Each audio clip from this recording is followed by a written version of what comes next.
Awesome.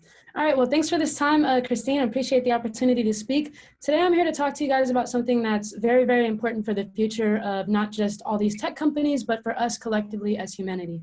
It's the topic of machine learning fairness, or the opposite of bias in artificial intelligence.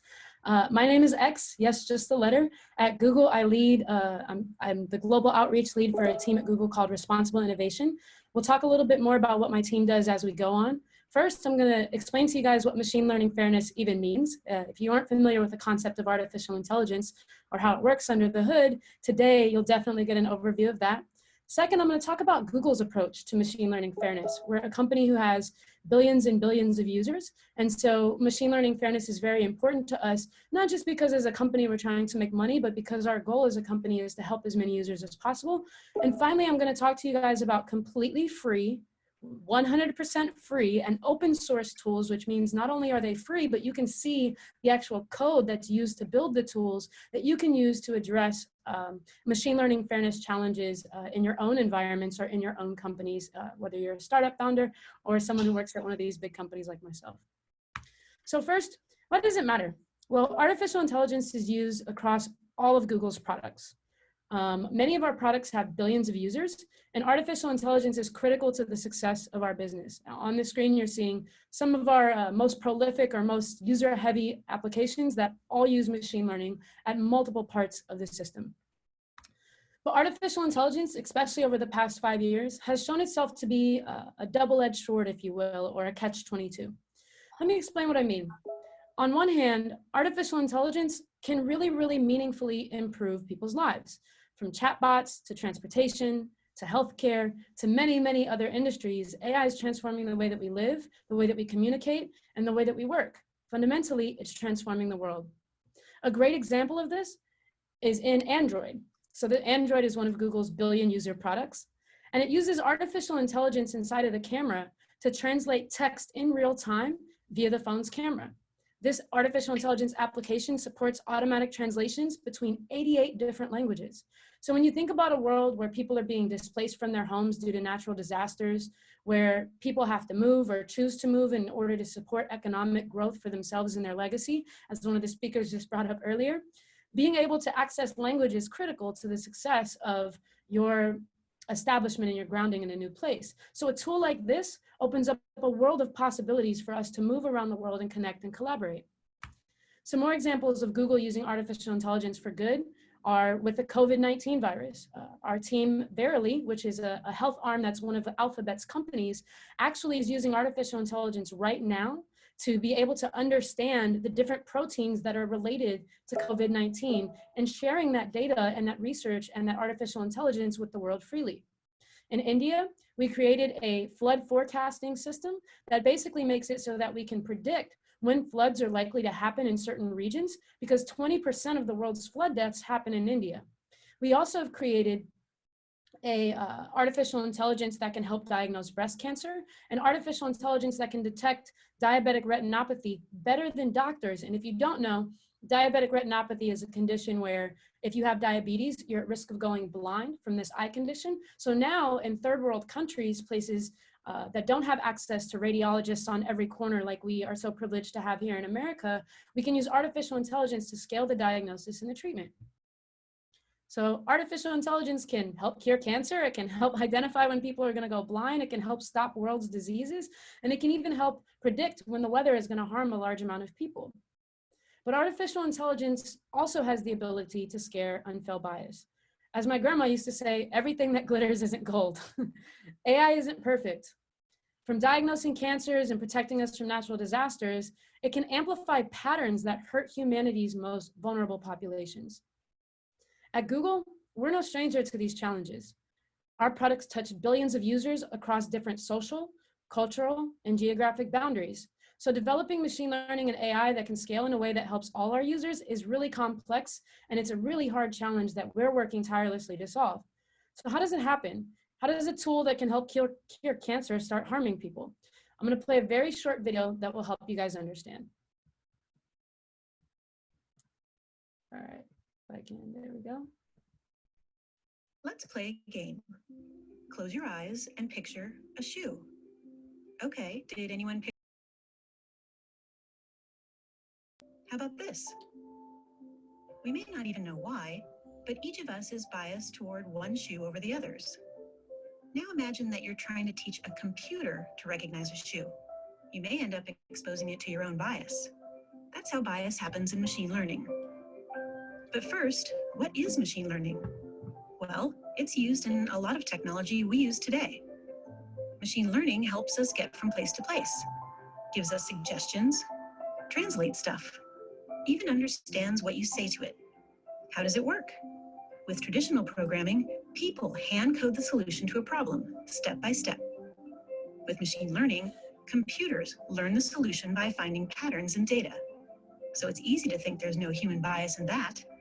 But just because something is based on data doesn't automatically make it neutral. Even with good intentions, it's impossible to separate ourselves from our own human biases. So our human biases become part of the technology we create in many different ways. There's interaction bias, like this recent game, where people were asked to draw shoes for the computer. Most people drew ones like this.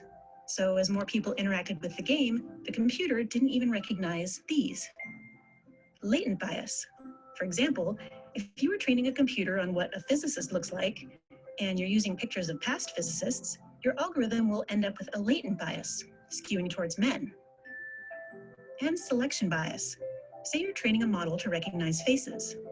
Whether you grab images from the internet or your own photo library, are you making sure to select photos that represent everyone? Since some of our most advanced products use machine learning, we've been working to prevent that technology from perpetuating negative human bias. From tackling offensive or clearly misleading information from appearing at the top of your search results page, to adding a feedback tool on the search bar so people can flag hateful or inappropriate autocomplete suggestions.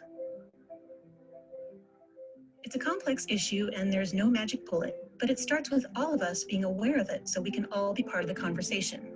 Because technology should work for everyone. So the too long did not read TLDR of that video is that humans have bias. Humans make technology, our bias ends up in the technology. This image shows you the process of creating a machine learning model, which was addressed in that video, which is you collect a bunch of data, you feed it into a machine learning system. The machine learning system looks for patterns in that data and then generates predictions or results based on that. So where in this system does bias happen? Well, let me go ahead. Since humans are the ones who choose the data sources, we determine the metrics that we use to train it, and we use these systems, bias can enter in at any point. So even if a system is built on high quality data and generates correct predictions, the end users of a system may feel or perceive that that system is unfair. Take, for example, facial recognition. Even if it's accurate, not everybody wants it or feels like it's a fair use of this technology. So how does Google deal with this? Again, we're a company that has billions of users. Almost every single one of our major products has artificial intelligence. So what do we do about it? First, at Google, our mission is to organize the world's information and make it universally accessible and useful. We believe fundamentally in the way that we build our products, the way that we evaluate our products, and the way that we test our products, that everything should work for all users across all of those different social, cultural, and geographic boundaries. Respecting the user is a core tenet of our company values, right? So in 2018, Google created the AI principles. And even though they were released in a blog post, I promise you they're not just a marketing campaign. They're actually the constitution around which we use to build our AI products, conduct research in artificial intelligence, and draft our policies. These AI principles have two parts. The green side is the commitments that we promise to make in how we'll build our artificial intelligence. At Google, we have over 30 teams and 300 people dedicated to just these 7 principles, evaluating every single product at our company. On the right-hand side, you have what we call our 4 red lines, which is our promises of how we will never, ever, ever use artificial intelligence. So how do we actually make sure that people are abiding by those, or how do we make sure that they're aligned with those principles? Considering the fact that we have hundreds of product teams spread out all over the world, it seems like a complex task, right? At Google, we take 3 approaches. First is governance and human oversight. So that's where my team comes in. In responsible innovation, we're focused primarily on making sure that across the company, every single product team has the resources, the expertise across different areas, whether that be social scientists who are experts in race and gender, whether that be technical experts who understand the latest cutting edge machine learning, or whether that just be people to have conversations with about their data scientists and experts who can make sure that the data they're using isn't biased.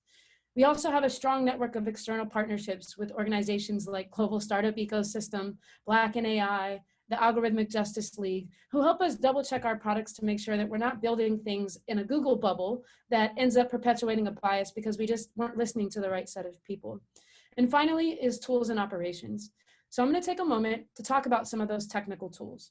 Again, remember that bias can enter in at any point of the system, whether you're collecting the data, when you're actually training the model, even if all the data you've collected is right, it can still learn patterns that don't work, or when your end users are using the system. So the first tool I'd like to introduce to you is Facets, and I'll drop the links to these tools inside of the chat afterwards so you can check them out. Facets is a tool that helps you understand the way that your data set is constructed and identify bias no matter where you are in your machine learning pipeline construction. So if you're just thinking about building machine learning, you're like, hey, I've got a whole bunch of data. I need to check this data set to make sure it's not biased towards one group or the other. Or if you've already built your machine learning data set and you're wanting to test the training or evaluation data, you can also use this tool. It works for text and image classifiers. The second tool is called the what if tool. So remember I said, even if your data set is perfect, it can still learn things that you don't necessarily want it to. The what if tool is a tool that allows you to simulate or basically make changes to your model without actually having to change your model. Now that may seem very simple, but in machine learning, this is a pretty new thing, right? Previously, if I wanted to make changes to my model, I would have to actually change my model, retrain it, and then not really have a way to undo it. The what if tool lets me change different elements of my model, whether that be, let's say, the average age of a person, as you're seeing being referenced here, run a simulation to see how that would change the model, and then I get to make the decision if that's what I actually want to do. Finally, we have model cards. So we've got a tool for the data set, we've got a tool for the patterns it learns, and this last tool is a tool to help the end users understand the way that a model is built. It's almost like a nutrition label for your machine learning model. It helps you understand what the model was built for, how it was created, what data was used to train it, any fairness concerns or considerations, how you tested and checked your system for those types of bias, as well as any other considerations that you may find necessary. So for example, in the EU, you may end up putting information in here around GDPR, right? So again, too long didn't read. I appreciate your time today. Human bias can end up in AI because we as humans create the technology, and that technology ends up sort of picking up on some of our patterns and our biases that we have. Second is that there's no magic bullet. Even as a company with billions of people using our products and staff that spans across the world, sometimes we still miss the mark. Sometimes there are things that we don't see, and we're uncovering new challenges every single day. Our process isn't perfect, but we're constantly working to refine it. And third, there is no easy way to solve this. When you have so many different cultural, geographic, and social things to consider, how do you have a solution that makes everybody happy? Inherently, it's always about trade-offs. So again, I just really want to remind everyone of one of my favorite quotes, is that as artificial intelligence starts to become more of a large part of the day-to-day life that we have, you don't have to be a machine learning engineer to make a difference. Get involved with the policies that are being developed around the world, right?